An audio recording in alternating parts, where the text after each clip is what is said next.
Hey everybody, Professor Benlow here with the final third video of a series of 3 with me discussing Unit 2 discussion board. Okay, in this short video I'll be going over the women's movement, the Latino rights movement, and the Black Power movement. So the primary document you can discuss if you choose to discuss the women's rights movement is the founding document for the National Organization of Women. The National Organization of Women, to give you a little background on them, they were formed in 1966. It's still around today. And the formation of this group was inspired by the passage of the Civil Rights Act of 1964 to fight for gender equality. Now, what you have to remember is the fight for African American rights, the Civil Rights Movement, inspired the women's rights movement, the Latino or Chicano rights movement, the gay rights movement. I mean, it was just incredibly inspiring. The Native American rights movement. So very, very inspiring. But anyway, the founding members of the National Organization of Women, or NOW, include Dr. Pauline Murray and Betty Friedan. Murray had been a law professor, a Yale law professor, and she was a member of the President's Committee on the Status of Women. Friedan was very famous for her 1963 book, The Feminine Mystique. I feel every woman should read The Feminine Mystique.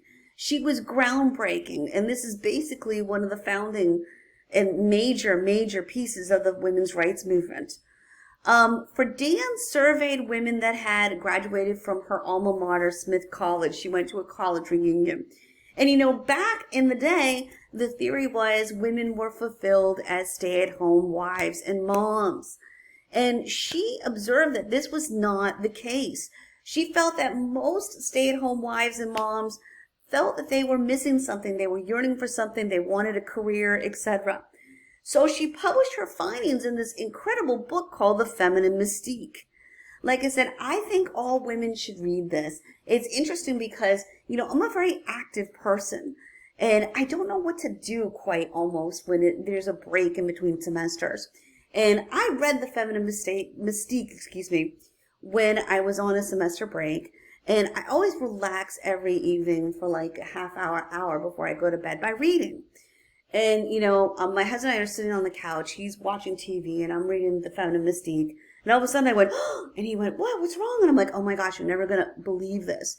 She had an interesting theory in this book, one of her theories, that women that did not work outside the home, that were stay-at-home wives and moms, took longer with their housework than women who worked outside the home. And I looked at my husband and I said, oh my gosh, I have been taking longer with my housework since I've been on break. So it's interesting.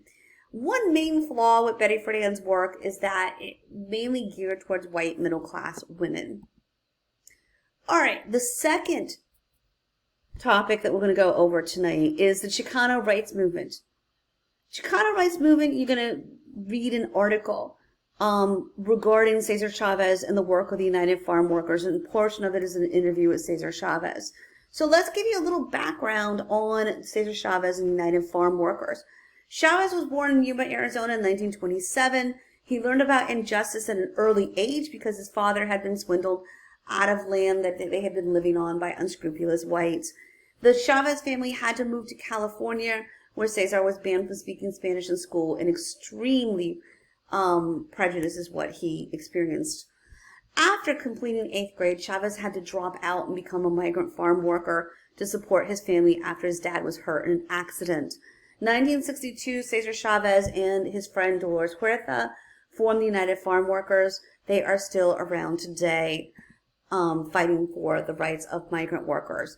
And that's what they do. They fight for the rights of migrant workers.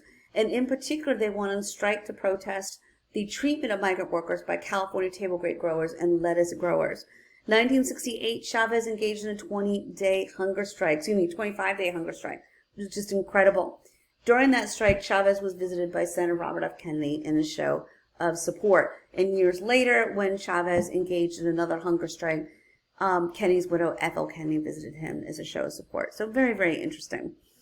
Okay, so that's the Latino rights, Chicano rights topic. Okay, last topic we're going to go over is Black Power. There developed a split within the civil rights movement. And by the way, the primary document you will be reading if you engage in this topic is an opinion piece regarding the rise of the Black Panthers, the Black Power movement, and the status of the civil rights movement, really. So they developed a split within the civil rights movement. There were those that still wanted to continue down the road of Dr. King of nonviolent passive resistance. The other group were African Americans that were feeling very frustrated and said, look, we've gone down this road for far too long, okay? It's not working. We need to be more aggressive if we're to achieve our rights, okay? Black Panthers were a big part of the Black Power movement. They were formed in 1966 by two gentlemen named Huey Newton and Bobby Seale. They fought for African American rights and particularly against police brutality. Okay, so those are the topics that you can go over. Once again, there's plenty of research information out there on any of the 6 topics you can choose from. Please just choose the one that interests you the most. Dive into it and do not hesitate to contact me with any questions. All right, everybody, good luck.